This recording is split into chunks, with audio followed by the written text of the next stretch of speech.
right, my friends, welcome to Neuro3301. It's a nice frosty, or well, not quite frosty, but it's a nice cool autumn morning. Don't we love the autumn, folks? We love it. So today we're going to be going into the second part of our schizophrenia lecture. This is going to be getting into some of the more epigenomic side of things. So we've learned about the genome-wide studies and the various failures and false starts that led us to our current state. And then today we're going to learn about how those genomic studies are annotated and how we can make sense of their results. So let's get started. Here's the title slide. So I want to just begin by reviewing or maybe reminding you about what we talked about last class and what the major findings were. Where we left off, we had seen a recent GWAS study, and we saw, as a result of this study, which comprised a very large number of people, a large amount of data on different genomic regions. The one that really stuck out with the highest level of genome-wide significance was the major histocompatibility complex, the MHC. Now, if you recall, the MHC locus contains a whole bunch of genes that are related to the immune system. And I guess maybe back in the olden days, people would have thought the immune system and the brain really don't have a whole lot to do with each other. But I'm sure you all know by now that this is not the case. The immune system and the brain actually interact quite a bit. And one of the main mechanisms for synaptic pruning and for organizing neurodevelopment is actually mediated by the immune system and immune-like molecules. The microglia, for example, participate in this, and they're essentially immune cells. So these sort of synaptic deficits and these morphological differences that we see in people with schizophrenia could very well be mediated by inflammatory processes or by immune-mediated processes, not to mention the fact that maternal infection is a fairly major driver of schizophrenia risk. When you put all this together, it actually makes a whole lot of sense that a set of immune genes are among the highest have the highest strength of association with the disease itself. So this is, I think, a fairly interesting fact. But the MHC locus was just one of many. So it's the one that seems to be the most significant, but there are many other involved as well. And what this leads us to understand is that schizophrenia is highly polygenic. Whether or not you have the disorder depends on the coordinated action of many different genes all working together. So the MHC locus on its own is not going to do everything. It's not going to completely determine your risk. It interacts with various other factors that sort of tip your risk profile over a certain threshold, and then you develop the disease. So what we want to start with is maybe acknowledging some of the limitations of the approach we've had so far. Like most GWAS studies, the one that we talked about is mostly coming from a European, sort of a white European ancestry. And schizophrenia has fairly similar prevalence around the world, but it's not completely the same. Prevalence is given here by this global burden of disease study, and the color of each geographic region reflects the sort of estimated prevalence of schizophrenia. And so you'll see that we have fairly high prevalence up here in North America and Canada and the US. There's somewhat high schizophrenia rates in places like Spain and in parts of Europe, although in some places the rate are lower. There's higher rates in China, apparently, and in Oceania, and lower rates throughout Africa and Russia and Latin America, or South America. So the rates do vary worldwide as best we can tell. Mind you, it's really kind of tough to tell, or it's kind of tough to make these determinations given the subjectivity of psychiatric diagnoses. So, we don't really actually have an answer for this, but the rate is non-zero everywhere, but the rate does seem to vary somewhat. So this kind of poses a bit of a problem to us as people who are interested in the genetics of schizophrenia, because obviously across different population groups, the genetic structure can differ considerably, and the genes or the variants that might predispose to schizophrenia in white Europeans may be different from those that cause schizophrenia in other populations. So you really have to look at a whole range of population groups in order to understand, or in order to get a sense of what is really happening. Is schizophrenia a unique thing depending on which group you're looking at, or is it a thing that is common to all human beings on Earth? So I wanted to maybe give you a sense of the scale of this issue. Most GWAS studies, and most of the biggest and fanciest ones, are conducted in populations that are primarily of white Northern European descent. So here is a plot that just shows the number of GWAS studies over time. The number of studies are here on the y-axis, and years are over on the x-axis. And so you can see back in 2008, which is basically when I started trying to get into neuroscience at the end of my undergrad career, GWAS studies were basically non-existent. And by 2017, by the present day, it's even gotten higher. But by 2017, the number had skyrocketed, and so much more information had been gained. But if you look at the ancestral breakdown of the studies that are done, what you will see is that European ancestry, which is this blue line, comprises the majority of the studies. So most of the studies that are done for genome-wide analysis are done in white Europeans. The next biggest fraction are Asians. And then there's a smaller fraction still of mixed studies that combine multiple different ancestral groups. And then the fraction made up of African, Latino, and Native American, and Middle Eastern is microscopic by comparison. And these are not small populations of humans. These are, considerable numbers of people fit into these ancestral categories. And we know basically nothing about their disease risk as it relates to genetics. So we can work on this a little bit at a time, but there's a lot of catching up to do. In 2017, a group led by Lee et al., or somebody named with the last name Lee, published an extensive GWAS of schizophrenia in individuals of Chinese ancestry. So this is kind of the first start. You really have to go through and take these GWAS designs and repeat them in all kinds of different ancestral groups, and try to see if the same things happen in all those different groups. So here is a principal component analysis from this study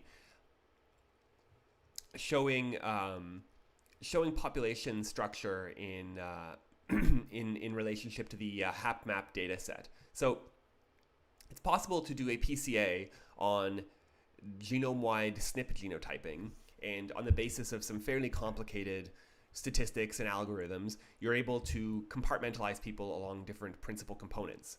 And this captures the very multidimensional nature of genetic data. You're talking about millions of SNPs that you have to be genotyped. Every person is going to have a somewhat unique combination of SNPs that they would be genotyped for. However, large groups of people are going to have more in common with each other genetically than other groups will. So I guess what you could say is there's a lot of within group similarity, and then there's a lot of between group differences. This is sort of describes the breakdown of population structure.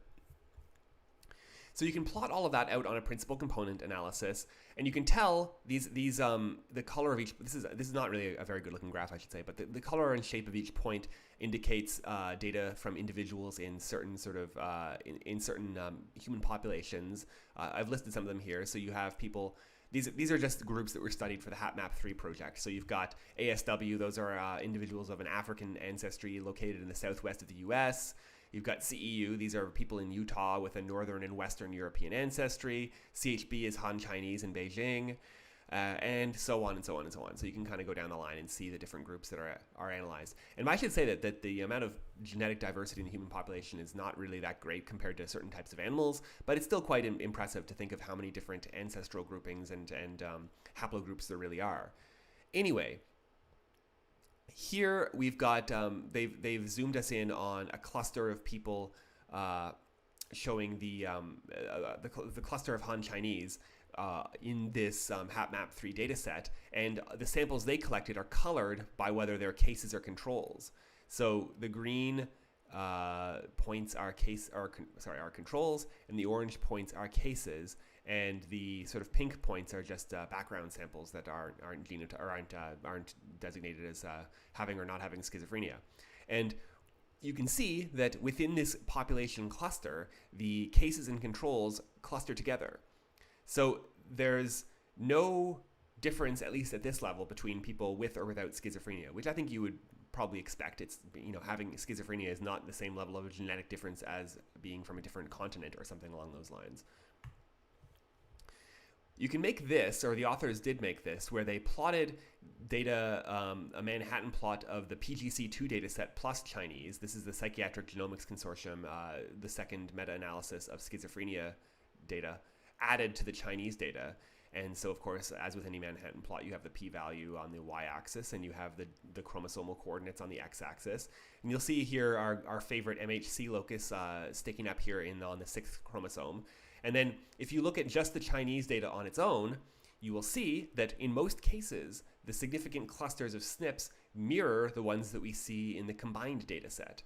Not every time, but in many cases, you'll see a mirroring. This type of plot, by the way, is sometimes called a Miami plot. I think I mentioned this. It's in contrast to a Manhattan plot, which is just the positive end of the scale.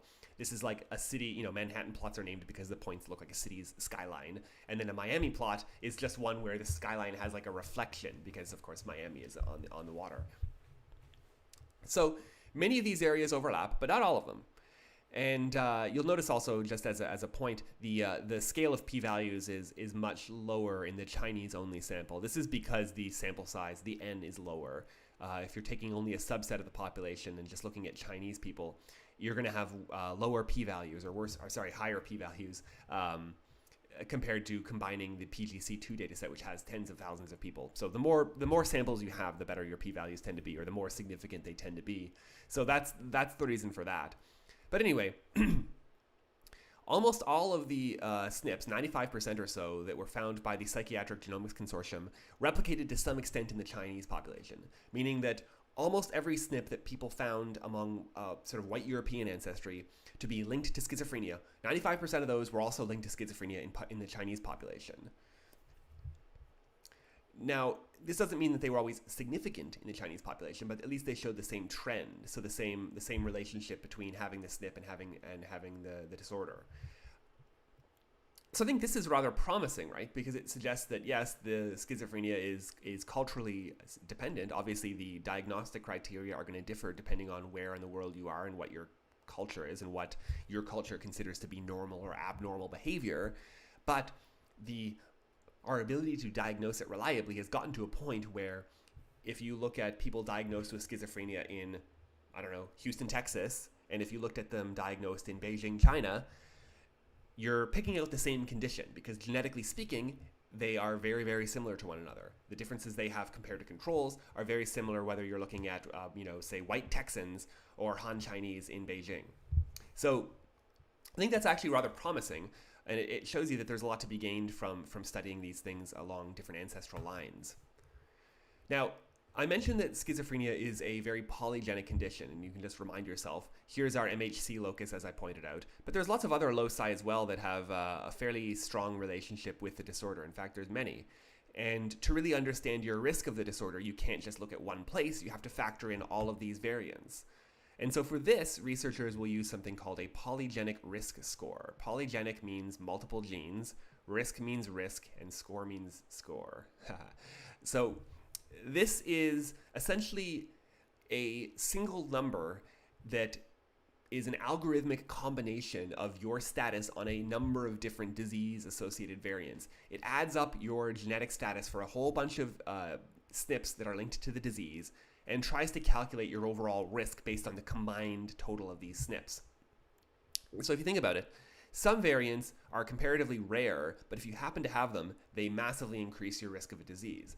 Other variants are very common, and they increase your risk of a disease a little bit. I mean, it's not likely, by the way, if you just think about it, for there to be common variants that increase your risk of disease substantially, because any common variant, it's just kind of sort of impossible by the rules of natural selection.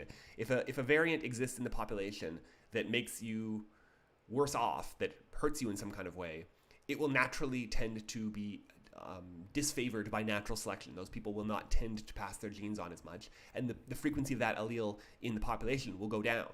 You can tell this by looking at the Hardy-Weinberg equilibrium. So typically it's the case that common variants have a relatively small effect, and rare variants have a relatively large effect on disease risk. But anyway, you can genotype people for a whole bunch of these that you know on the basis of GWAS studies are correlated with the disease.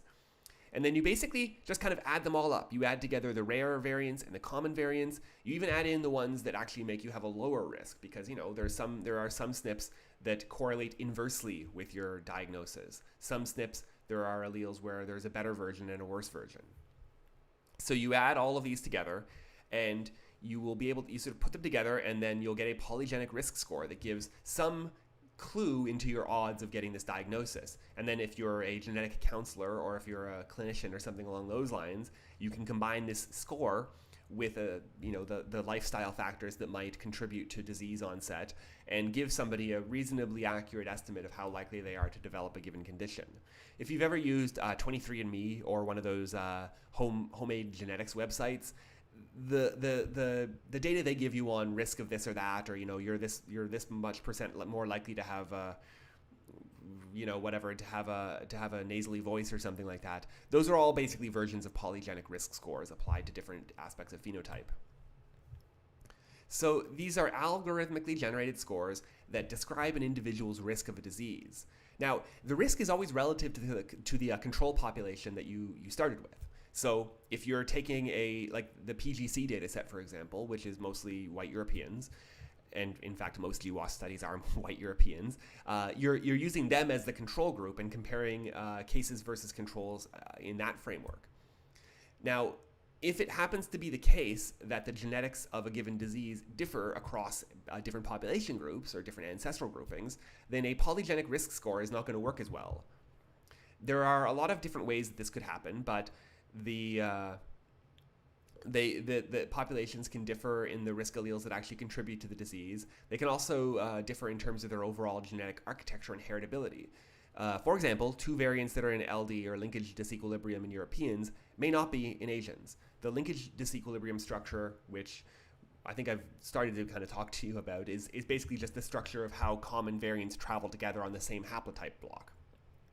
And these haplotype blocks that travel together in the genome during recombination, their breakpoints actually can differ between groups. So in white Europeans, two SNPs might be together on the same haplotype block, but in East Asians, for example, those two SNPs might span a breakpoint and be inherited separately.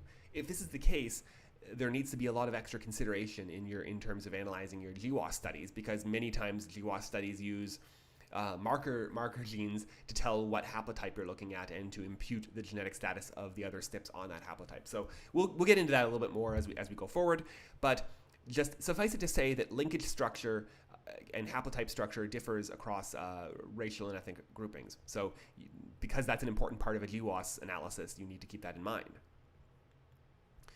Now, polygenic risk scores take into account a large number of variants, and I guess maybe I want to point this out to show you just how small the effect size is for most schizophrenia-linked variants. So the variants we've seen, all these ones on the big Manhattan plot, even the huge histocompatibility complex ones, they have fairly low effect sizes. They're usually measured in odds ratios, and on average, the odds ratios for risk alleles are about 1.2, meaning that if you possess this allele, your odds of being diagnosed with schizophrenia go from 1 out of 100 to 1.2 out of 100. So you have a tiny increase in your odds for just having one copy, or for every copy of that allele you have. So that's not really enough to make a solid diagnosis on the basis of one allele, is it?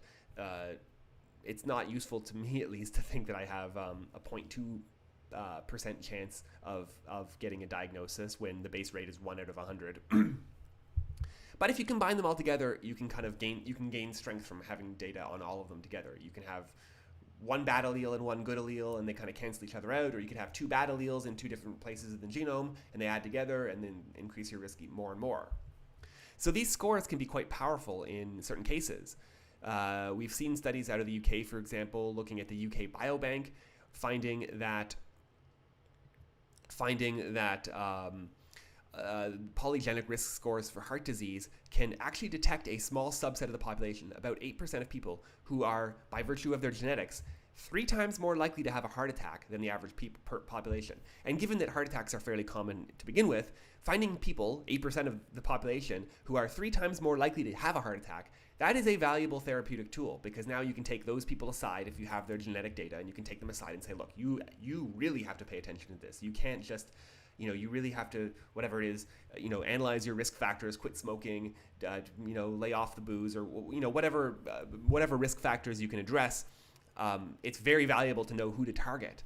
If you spend all of your time targeting people who don't have a very high likelihood of the disease in the first place, that's kind of wasted effort. Although nothing that promotes good health is really wasted effort. It's just that you should really, given the limited resources we have as a society, you have to be targeted. So this, I should point out, is the best case scenario. You can use these polygenic risk scores to pick out subsets of the population who would benefit better, or who would benefit more from intervention. Now, with schizophrenia, the variants that are linked to the disorder have a fairly small effect size. So the best models we can get are not going to have that level of predictive power. Now that you know what these polygenic risk scores are, let's revisit the question of diverse populations. As I mentioned, they're based on the population in which the genetics was studied in the first place. Allele frequency, linkage, haplotype groupings, the effect size of the risk alleles, all these things can vary between population groups. So you really can't assume that a polygenic risk score developed in one population will apply to another. In fact, we can see that. So I'll just give you right here. This is from Duncan et al. 2019. So here is a breakdown. Consider this to be like a pie chart, but like not a pie shape. It's shaped like a square. So the sides of each block represents the fraction of the world that is part of a certain ethnic group. So if you can look at the overall world population, you'll see that actually Europeans are a minority of the people. They don't really make up a huge population. The largest chunk of people is actually Asian. And you have large numbers of people from Africa and Latinos and Middle Easterns as well. So you have kind of a baseline population distribution of the world. And what you would like to see, ideally, I guess, is that in studies that try to generate polygenic risk scores should use a population that is fairly similar to the actual population structure of the world.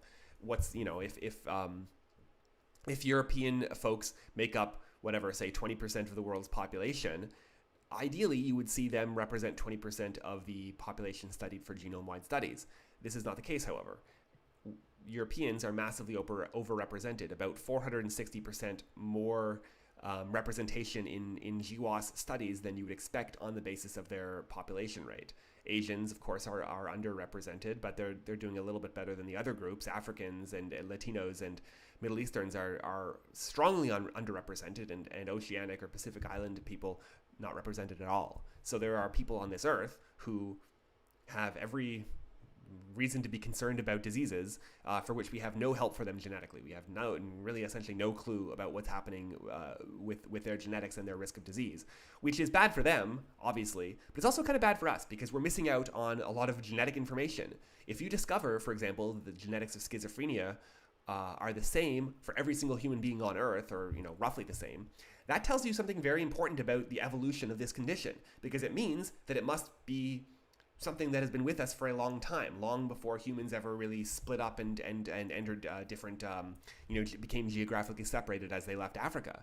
Or at least that's one inference you could make. It's not the only possibility, but that's one inference you could make. On the other hand, if schizophrenia had very different genetics among different populations, that would tell you that this is not one condition. It would tell you that there are different sort of underlying etiologies, all of which conspire to produce a similar behavioral phenotype. But what we would call schizophrenia in, say, like a person from Kent in the UK may be structurally different from what we would call schizophrenia in somebody from Kenya.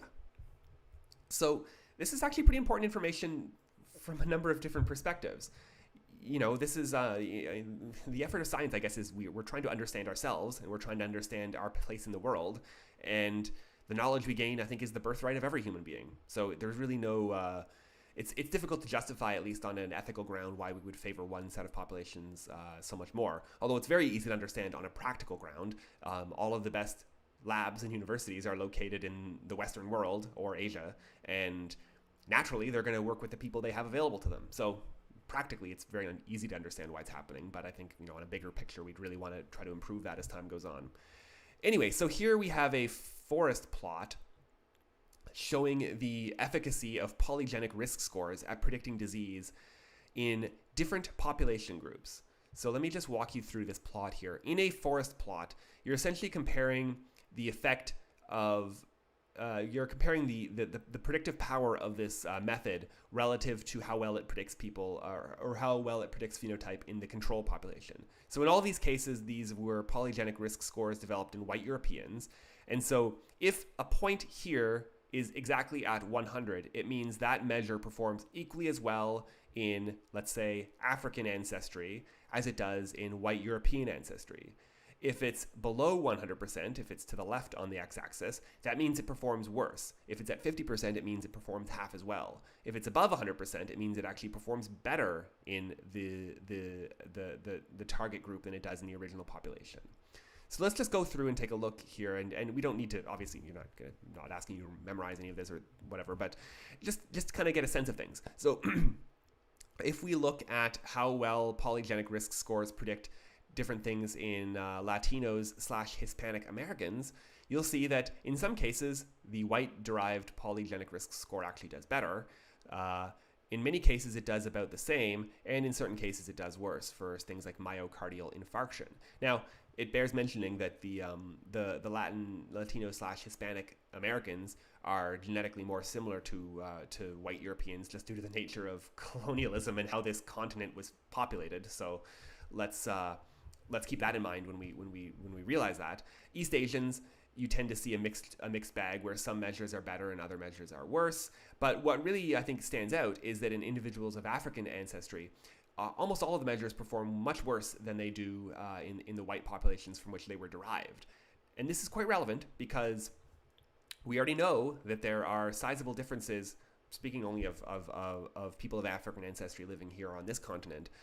We know there are sizable differences in disease risk that come from a number of factors, some of them social and political, others of them are strictly biology. And this is a pretty sizable deficit to have all these models that perform half as well in a population that makes up, in America, I think, people of African descent make up about 14%. So you're talking about a very large number of people who are really kind of not served by this system that has been the subject of so much investment. And this is public investment. These are tax dollars going to do this work. So so anyway, we don't need to get into the politics of it, but something to consider, right? We have like an objectively worse performing measure in certain groups, and that is going to be tied to all kinds of disparities in outcomes for health and well-being. Okay, so that's what polygenic risk scores are, and we'll see as we go forward that there are PRS or polygenic risk scores for a whole range of conditions for which we have genome-wide data. Not every time am I going to go in and tell you all about it. I've told you about them now. You know that they apply to schizophrenia. Just keep in mind they very likely apply to other conditions as well. So let's look now at trying to understand the genetic structure of schizophrenia as it relates to other conditions. So it's been, if you spend some time reading the DSM, or if you spend some time studying abnormal psychology or mental illness in general, and I'm assuming you all have some awareness of this, it may stand out to you that the behavioral and psychological manifestations of different conditions are kind of similar, as are the neurological manifestations. So if you think about things like, say, schizophrenia and bipolar disorder, there are similar elements of it. Bipolar disorder can have some psychotic symptoms, and schizophrenia can have some mood symptoms reminiscent of bipolar. Major depression also can have psychotic manifestations in very severe cases. ASD, ADHD, these things are different conditions, but there's a reasonable amount of overlap in the way they manifest, to the point where you'd have to be at least somewhat trained in psychology and psychiatry to be able to accurately diagnose what somebody has. You'd have to know all about all the markers that separate schizophrenia from bipolar disorder.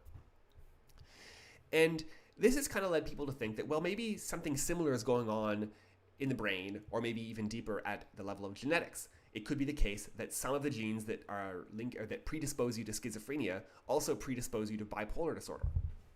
I should point out, by the way, that part of the reason people think this is because there are families where mental illness in general just seems to run in the family. So there are families, there are cases where schizophrenia in particular runs in families, but there are lots of families out there where you'll just have a whole range of diseases, from depression to schizophrenia to bipolar to ASD to ADHD, and just like a high number of mental illnesses and psychiatric conditions seem to be in the same family. And when you think about pedigrees and genetics, it makes you wonder, well, are similar genes involved in all of these conditions? You can actually answer this by combining GWAS data from different studies. There's a concept called genetic overlap, and there's a few different ways this can happen. So let's consider one case where you have overlap with positive correlation. So imagine you're talking about trait 1, let's say that's schizophrenia, and then trait 2, that's bipolar. You look at all of the SNPs. Now, some SNPs have no relationship with either condition. Other SNPs, if you have a certain allele, your odds of being diagnosed increase. Those would be termed the risk allele. Now, in a case of overlap with positive correlation, what it means is that the SNPs that increase your risk of, say, schizophrenia are the very same SNPs that increase your risk of bipolar disorder. They're both the exact same variants in the same position, and having the risk allele for the schizophrenia SNP also increases your odds for bipolar. So that's positive correlation because the two disorders are correlated with each other. There's also overlap with inverse correlation, where the same SNPs are active, but the genotype of a SNP that raises your odds for, say, schizophrenia also lowers your odds for something else. So this is also possible, and you can think about things that inversely correlate with schizophrenia. So there are examples of that. There is also no overlap whatsoever. And in here, what you would have is maybe a situation where the SNPs that influence your risk for schizophrenia are completely separate from the SNPs that influence your risk of, say, bipolar disorder. There's no overlap, and therefore you can't even talk about whether there's a positive or negative correlation because there's no overlap to even correlate. And then you can also have genetic overlap without correlation. What this means is that the same SNPs are linked to two separate traits. However, there is no relationship, there's no kind of consistent relationship between the directionality of their effects. So in one position, you might have a gene where the one allele raises your risk of schizophrenia and also increases, for example, your educational, your educational performance. But then in another position, a little ways down the line, you have a gene where you have a SNP where the risk allele increases your risk of schizophrenia, but then lowers your educational attainment, or whatever the case may be. So you can also have no correlation, where the two SNPs, the sets of SNPs overlap but don't have any actual consistent relationship. So we can take this information and go and ask, well, what types of genetic overlap exist with schizophrenia? And so that's what these Smill and et al. Did back in 2020.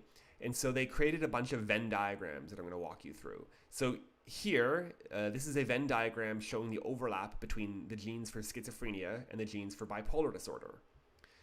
The green circle represents the set of schizophrenia-associated variants, and the number is given in thousands plus or minus the standard error. So there's like 4.9 thousand variants that have some relationship with schizophrenia. Not necessarily a very significant one, but just some kind of relationship.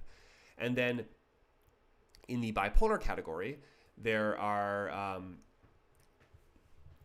there's another number of variants. I guess like the way this is set up is that 9.3 or so 9,300 variants actually overlap, and then about 100 of them don't overlap. But anyway, forget the numbers, really. The numbers themselves are probably not the most important factor.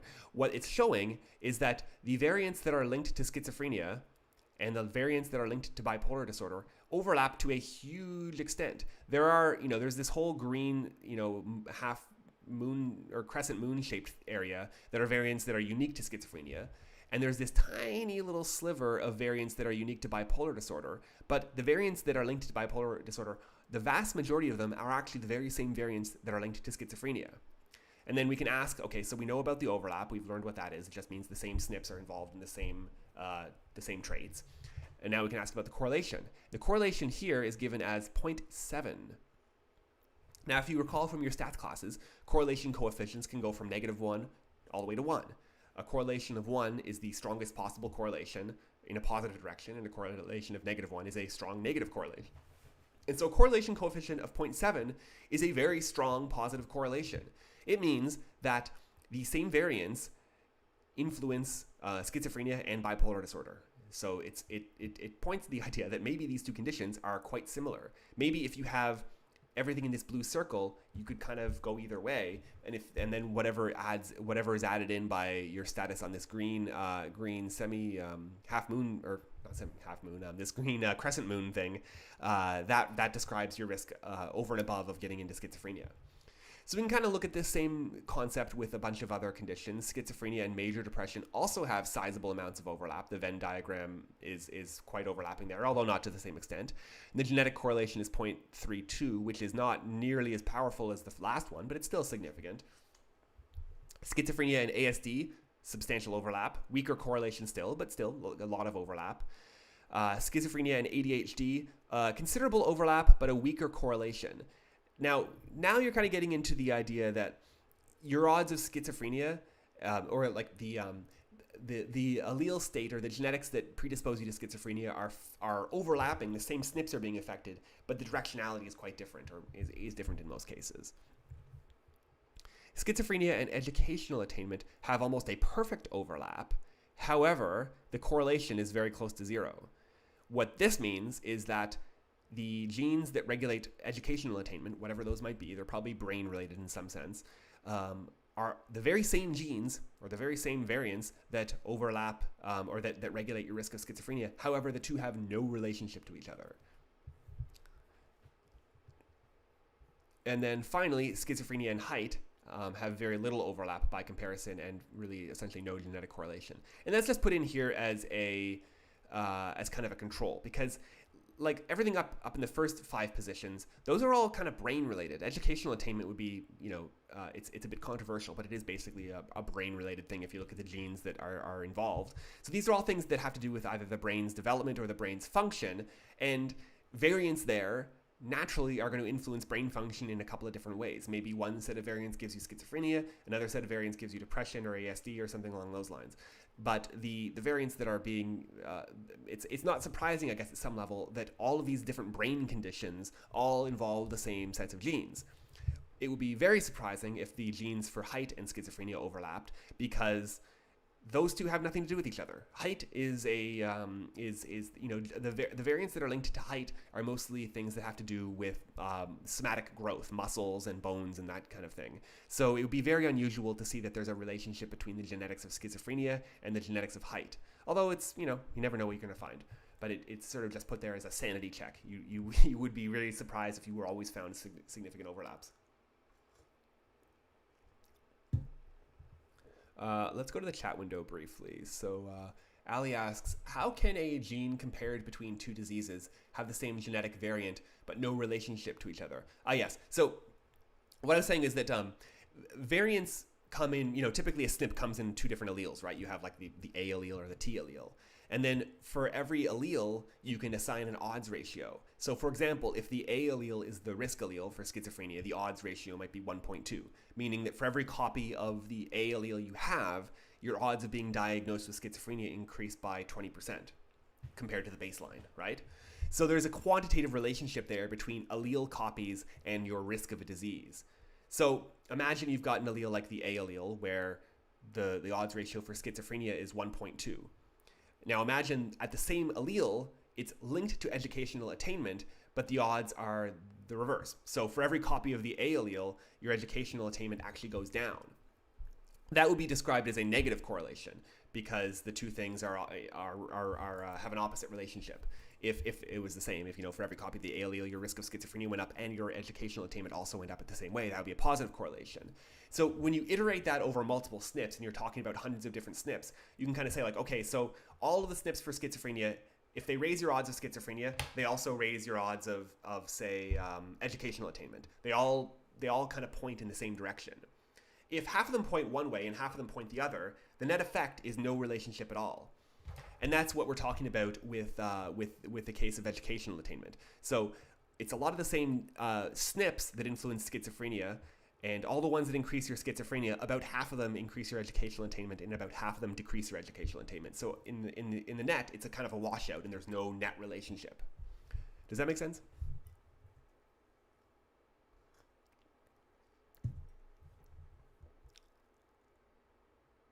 I'll just go back to the slide. So hopefully that made sense. So yeah, you're talking about the correlation iterated over all the different SNPs. So every SNP has a quantitative relationship with your odds of being diagnosed, and if the relationship is positive for all of the SNPs in one condition and positive in the same direction, and the same SNPs are positive in the other condition, then that would be a positive correlation. If they're all negative, or if they're all positive in one trait and then negative in the other trait, then you would have a negative correlation. And if they're kind of a mixture of both, then there's no consistent relationship, then you would have no correlation overall. So that's that. We'll talk a bit more about genetic correlation as we go forward, because as you'll see, you can take all the GWASs in the world and do correlation analysis, and you will find some very interesting relationships where things you may not consider to be related actually have very strong genetic correlations with one another, pointing to a similar underlying mechanism that governs variation in those traits. Okay, so now that let's get into the functional genomics of schizophrenia. We've got a bunch of genomic regions. We know that the genes are involving immune system things and synaptic transmission and various other factors along those lines. And you can look at the genes themselves where there happens to be SNPs, and you can begin to make inferences about brain function just by the genes that you can see. That is one way to go about it. But there are tons of genes out there that are in parts of the genome that are difficult to understand. They're located in introns, or they're located between genes, and they're not really close to anything else. And it's tough when you have those to understand what they could possibly be doing. So there's a huge effort to annotate the genome and add descriptions to all the different places in the genome about what's going on there in different tissues and different cell types and various other things, so that we can understand what variants in those regions might be causing. So here's one example of this from Huo et al. In 2019, and they got together and basically tried to rank the schizophrenia-associated SNPs in terms of their predicted functional effects.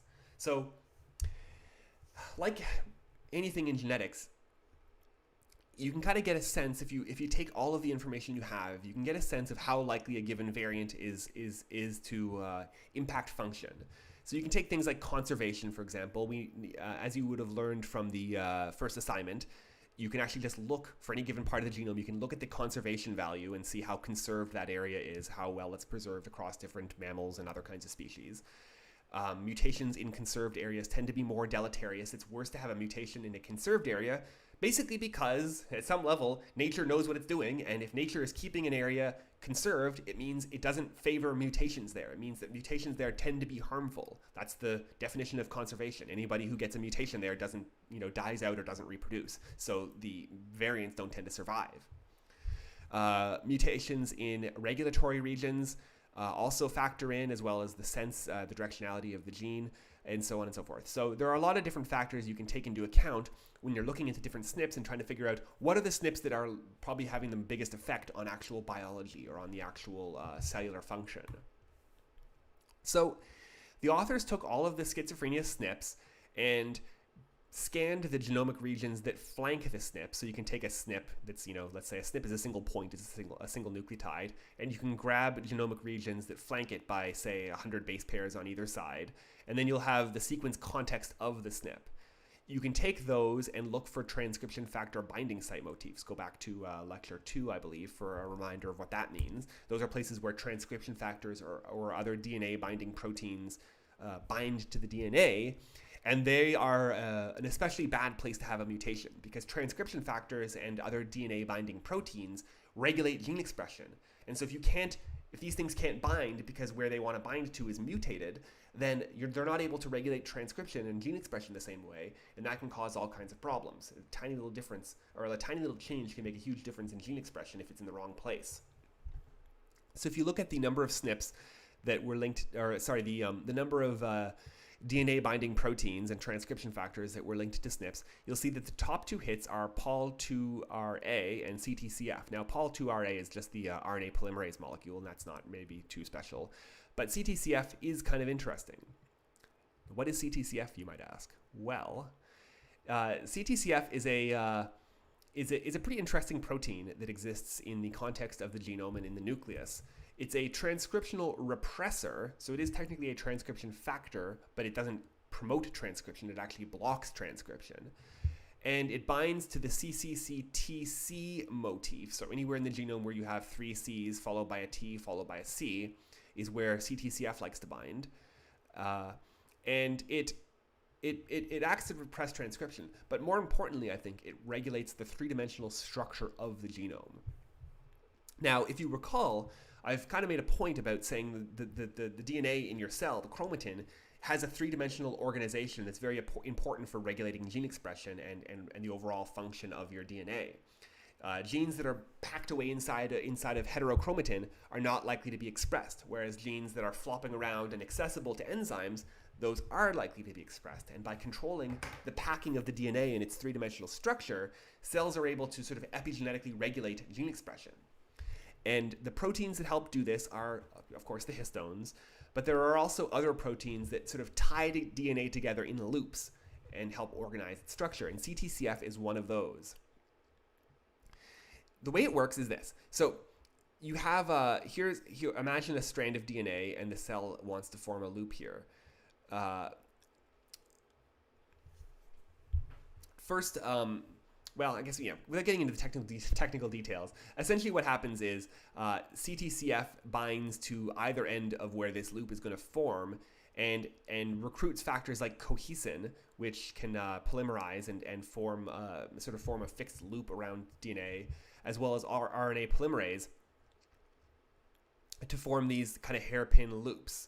And this loop of DNA that's sticking out is more accessible in many cases to polymerases, so they can get in there and express the genes that are needed there. And I guess maybe the way to describe it, or a visual analogy would be these little gizmos that are on headphones. So this is, these are like old-fashioned Apple headphones. Now I guess because everyone has the Bluetooth ones, these little nublet things are going to be forgotten. But when you're organizing cables, sometimes you want to loop the cable into a hairpin loop and stick it to itself to keep it organized. Well, CTCF, in very simple terms, it is the genomic equivalent to that. You're taking bits of DNA, looping them out, and then sticking them together so the loop can be maintained. We'll learn more about this as we go forward. I don't want to fuss about it too much, but that's what CTCF does. And it turns out that CTCF binding is affected by schizophrenia SNPs. So here we're looking at the sequence logo for the CTCF binding site. And you can see that it's not just CCCT, there's some variation there, but that's sort of the canonical motif is that, and here are the different variations. And as it happens, you can have mutations that affect the binding motif for this particular for CTCF, and that will change the 3-dimensional structure of the genome. So here, here you're looking at a genome browser track. This is just one example. And as you'll learn, and I guess maybe as you already have guessed, data from epigenetic information like ChIP-seq and from DNA methylation can be plotted along the genome browser. So you can have little peaks that describe how much of a given protein is located on that part of the DNA. So wherever you see a peak in green here is where there's a lot of CTCF bound. And you can see it's centered on this CTCF binding site, which is located right in the middle of this section. So there's a lot of CTCF bound here. That's what this is showing. And the DNAs seek up here. Don't worry about this too much, but this shows areas of the DNA that are accessible. So what it shows is that CTCF is forming a loop, and on either side flanking the CTCF is a loop of DNA that is more accessible to RNA polymerase. So the RNA polymerase is able to get in here and access this part of the DNA. So yeah, but don't worry about that too much, but just know that these CTCF, these mutations, this is the SNP that we're talking about, affects the binding of CTCF and therefore affects the 3-dimensional structure of the chromatin of the DNA, and therefore will affect gene expression. So that's just a little taste of what you can do. There's many more studies along those lines, but I don't wish to burden you with every conceivable thing in the world. Just know that the SNPs are just step one. You have to go in and look at the epigenetics and figure out what is happening in the vicinity of those SNPs in actual tissue that could bring about effects on expression and other things. Let's look at another version of this. Here we're going to talk about interactions with DNA methylation. Now, I've explained DNA methylation to you. It takes place at cytosines in the genome, at CpG dinucleotides in particular. And we know already that it plays an important role in cell differentiation. Different cells and different tissues have very different amounts of DNA methylation because ultimately DNA methylation is about regulating gene expression. Genes where you've got a lot of methylation, those tend to be silenced. Genes where you have less methylation, those tend to be expressed. And so the amount of methylation kind of correlates to a certain extent with expression. It also correlates with three-dimensional chromatin structure and various other things, as we will learn, but fundamentally it is an epigenetic regulator of gene expression potential. So one thing that would be very interesting to learn is if SNPs that are related to, say, schizophrenia also overlap areas in the brain that are methylated, or the methylation state of different areas.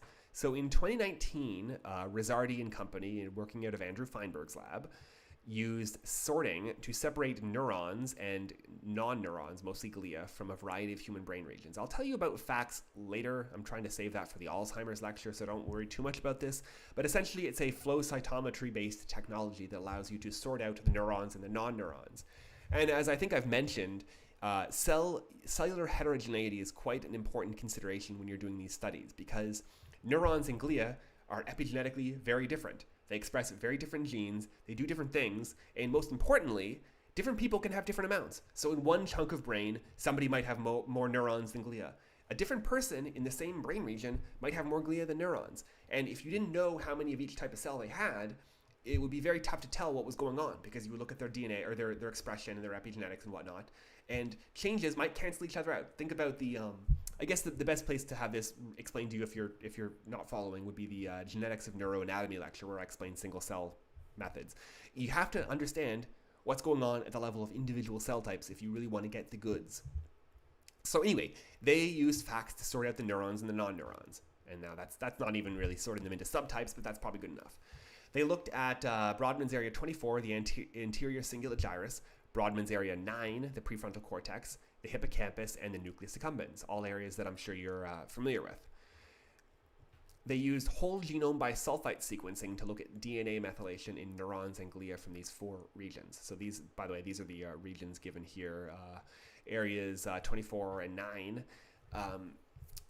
Whole genome bisulfite sequencing is a version of DNA sequencing that's able to measure DNA methylation at every cytosine in the entire genome. So you have a genome-wide view of DNA methylation. Very big data sets, by the way. They're very, very big, complicated data sets. So they were looking for these things called DMRs. Let me tell you what a DMR is. If you look at the genome, what you'll find is that CpGs are quite rare. I've talked about this. CpGs are depleted in the entire genome. However, when you do have them, they tend to be clustered together. They tend to be nearby each other, so that if you find one CpG, the odds are pretty good that there's going to be another one fairly close by. This is just one of the funny aspects of the genome. The extreme version of this would be CpG islands, but even in areas that aren't CpG islands, CpGs tend to be fairly close to each other.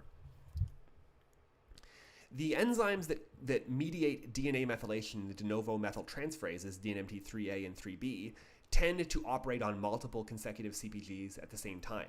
So if DNMT3A binds the DNA, it'll methylate one CpG, and then what it will tend to do is jump onto the next one and methylate that one, and then it'll jump to the next one and methylate that one, and it'll keep going and methylating until it stops for some reason. It falls off, or it hits a protein that blocks it, or whatever the case may be. So typically, what you'll see is that nearby CpGs tend to have similar levels of methylation.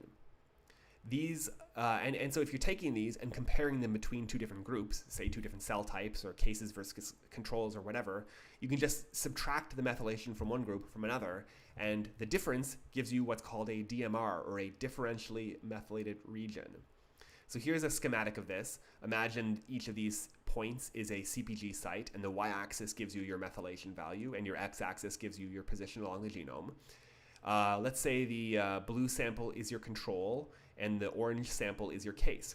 What you will see is that in these first two positions, the methylation levels are very similar, and in the last 2 positions, the same thing. However, in these middle 4 positions, the methylation level of the orange sample is considerably lower than in the blue sample. That means that these 4 positions constitute a DMR, a differentially methylated region.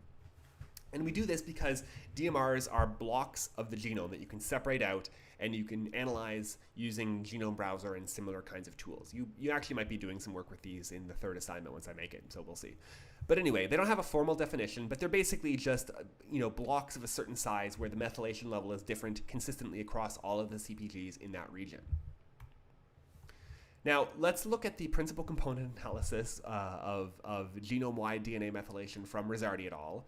And we will see that along the first principal component, there's 53.4% of the variance explained. And that entirely separates neurons from non-neurons. So you can look at the NEUN status. NEUN is the marker of neurons. So if you're positive for it, you're a neuron. And if you're negative for it, you're not a neuron.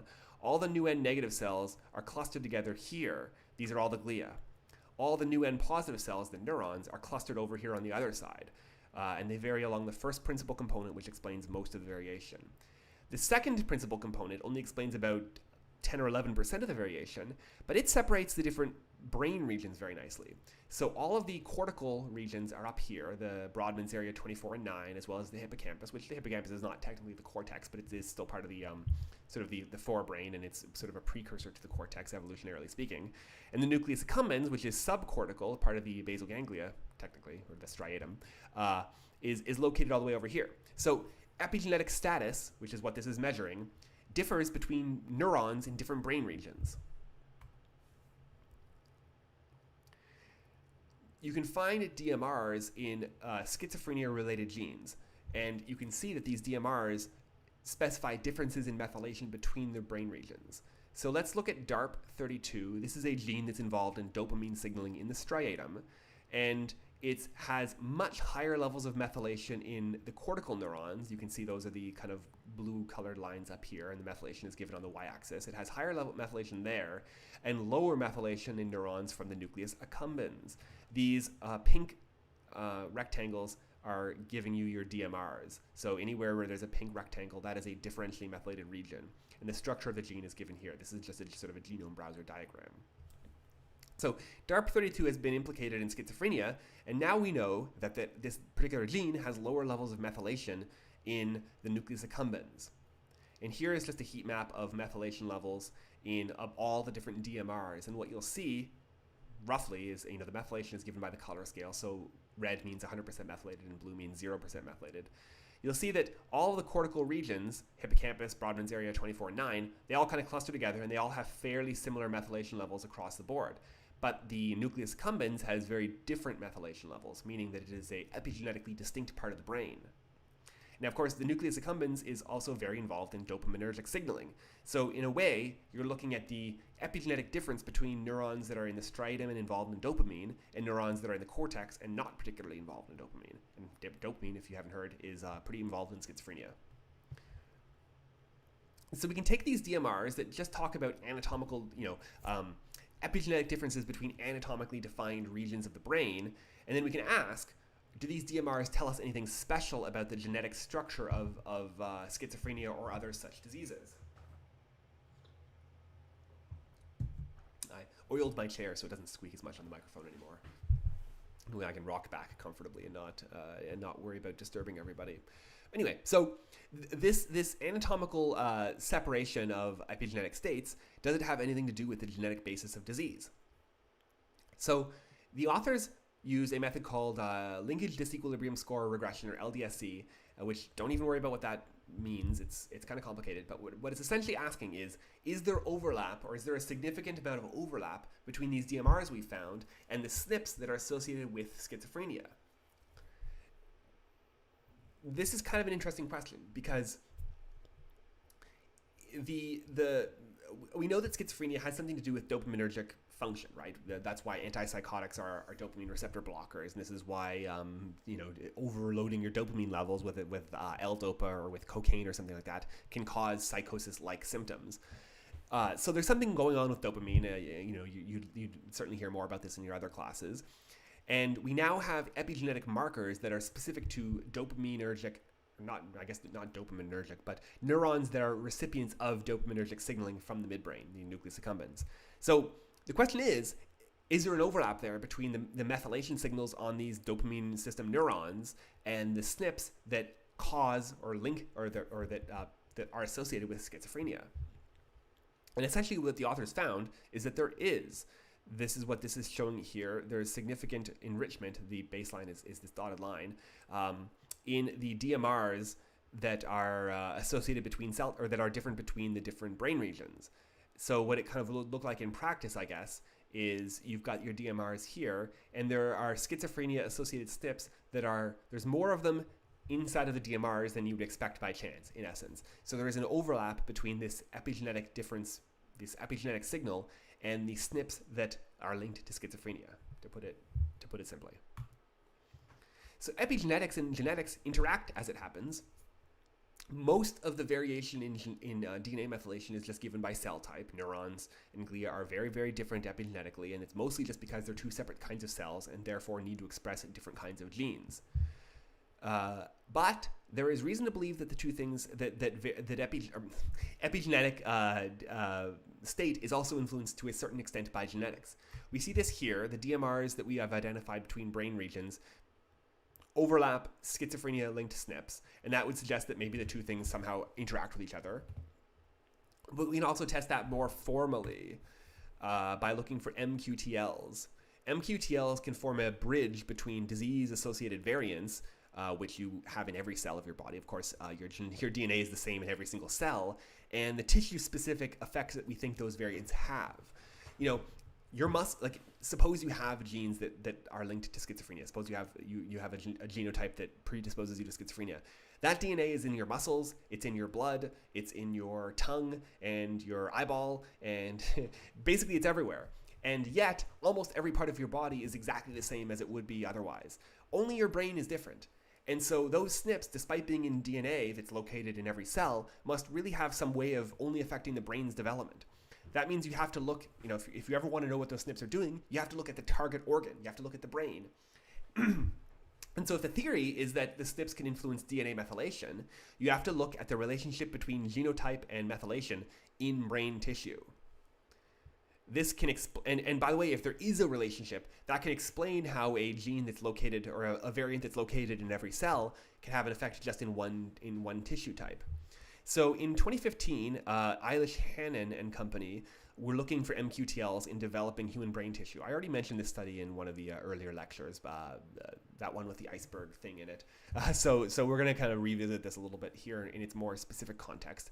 But what they're doing is combining genome-wide SNP genotyping using SNP arrays with genome-wide DNA methylation profiling in fetal brain tissue. So let's start by pointing out that most MQTLs are cis-acting, meaning that they affect the CpG closest to them. So here we have the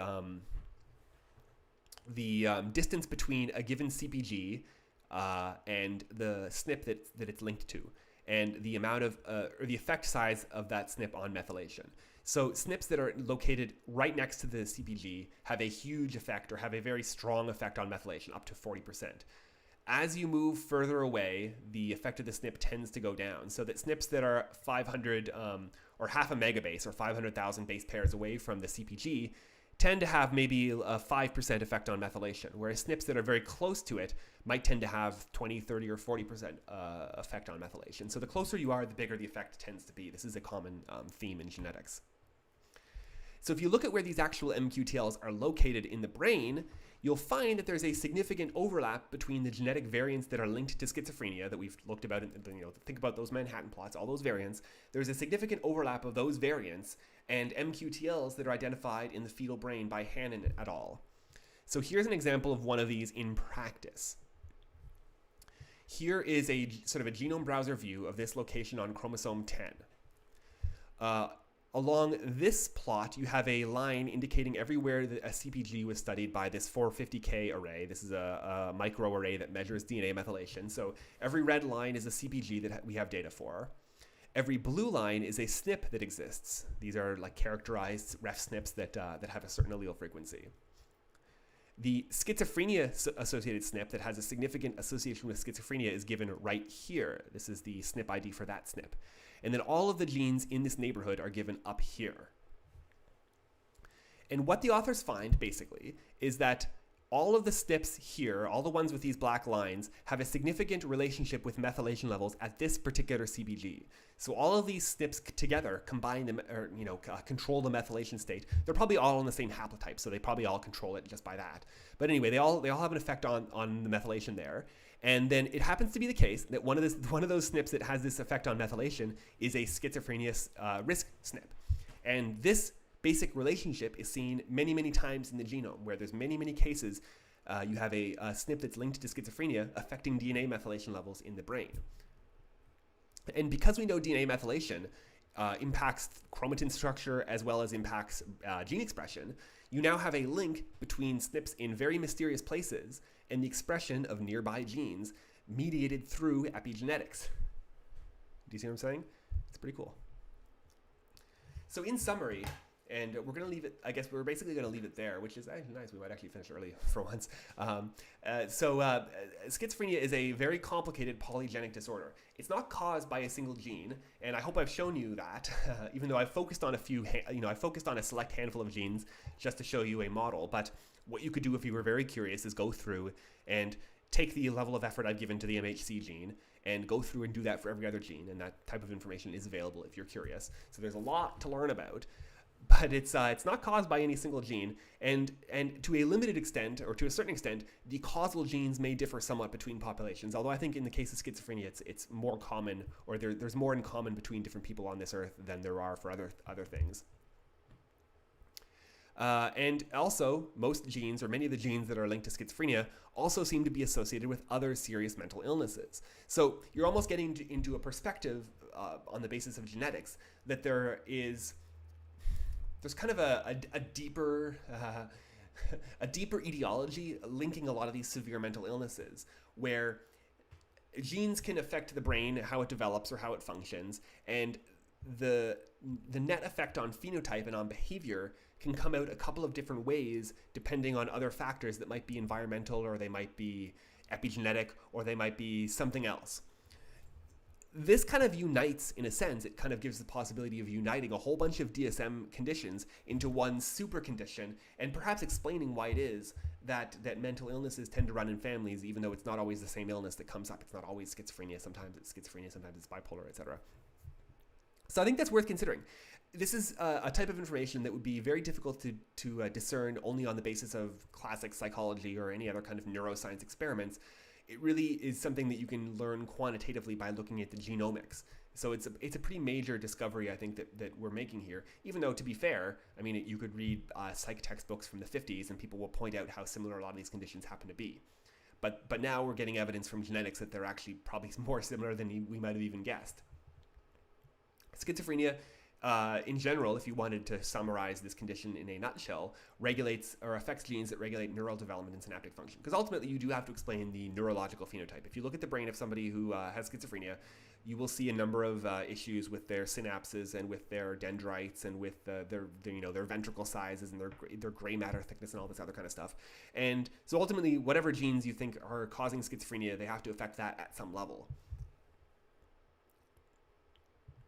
So that's actually it, folks. I've gotten to the end of the lecture. I guess maybe I could have split the two up a little bit differently, so I wouldn't have had to go slightly overtime yesterday or on Monday. But hey, let's enjoy the next 15 minutes or so. I've got a meeting to go to after this anyway, so it's not a big crisis for me. So anyway, as always, I hope you learned something today. I think what I've given you is a little bit more comprehensive than I'm going to give you for the other conditions, because oftentimes for other conditions, they follow the same basic format. You do the GWAS study, you go through and you try to figure out, for all the different variants that are linked to your condition, what's going on with them epigenetically, what's going on with them in the brain, what's going on with them between different ethnic groups and population structures and so forth. So the same motif is going to appear multiple times. I'm going to try to mix things up so that every lecture and every condition I study or we study gives you new types of information. I don't want to repeat the same format over and over again. So we took a little bit of extra time with schizophrenia because it's a very interesting condition and there's a lot known, but just be aware that the same kinds of things I'm showing you would apply to most of the other mental illnesses that we're going to be talking about in this class. Anyway, my friends, thanks for listening today. Enjoy the rest of your week. We'll see you at office hours tomorrow if you're interested in dropping by. If not, I guess have a happy reading week, because I think next week is reading week. And so please Please take some time to relax if that's possible. Let's. Oh, actually, Ali just asked a question. I can stall a little bit longer by asking or answering the question. So Ali asks, is it a bit ironic that genetically some psychiatric disorders are similar, but in the goal of precision medicine is to vary treatments? Yes, this is kind of a funny irony. People. Yeah, so arguably the genetic structure of these conditions is more similar than people might guess. Yet with precision medicine, we're looking to look at genetics and try to figure out what the precise medicine to give people is. But I would argue that right now the standard of treatment or the standard of care for schizophrenia and other psychiatric conditions is not very good. And even the best medicines we can think of don't have a high level of compliance and are not pleasant to take, and also don't work very well. So the the goal should be to take this genomics knowledge and use it to find new targets for drugs. We have to maybe think a little bit further than just the dopamine system and try to think about what is going on epigenetically or what's going on at the level of individual cell types in the brain. Are there any cell types in the brain that are unexpected that seem to be involved? These questions actually are all quite answerable using genomics. Maybe we'll get into that in future lectures. So yeah, the goal is to try to improve our treatment of things. And to do that, we need to understand as much data as possible. And really, I guess when you're thinking about it, it doesn't really matter if different conditions require the same treatment. What matters is whether or not the treatment is going to work for somebody. And that is something you could probably figure out using polygenic risk scores and so forth. So Justin asks, I might have missed it, but do schizophrenia-related SNPs increase or decrease CTCF? They decrease it. So they make CTCF harder to make it more difficult for CTCF to bind by mutating the binding site motif for CTCF. So they would actually cause the chromatin to be like less loopy in those locations. Thanks for the questions, everybody. I really appreciate getting to answer questions. I think that's kind of the best part of the job for me because it makes me think about things, and it's a little bit more stimulating than sort of just ranting at a screen for an hour and a half every morning. Anyway, so we'll leave it there, folks. If you have any more things you want to talk about, please feel free to visit the office hours or shoot me an email. And yeah, like I say, enjoy your reading week. Try to take a bit of time off to relax. A bit of a recharge never hurts anything. Although easier said than done, right, folks? I remember what it was like to be in your shoes. Lord knows I'll be just working on my own job and building lectures for this course over reading week, so it's not going to be too relaxing. But I think you really have to take the issue of relaxing seriously and don't let your health or your mental health slip just because the pressure of school exists. Remember, marks are fake. It doesn't actually, you'll be fine. I think in your courses as long as you learn something and enjoy them. Anyway, we'll leave it there for today, folks, and see you next time.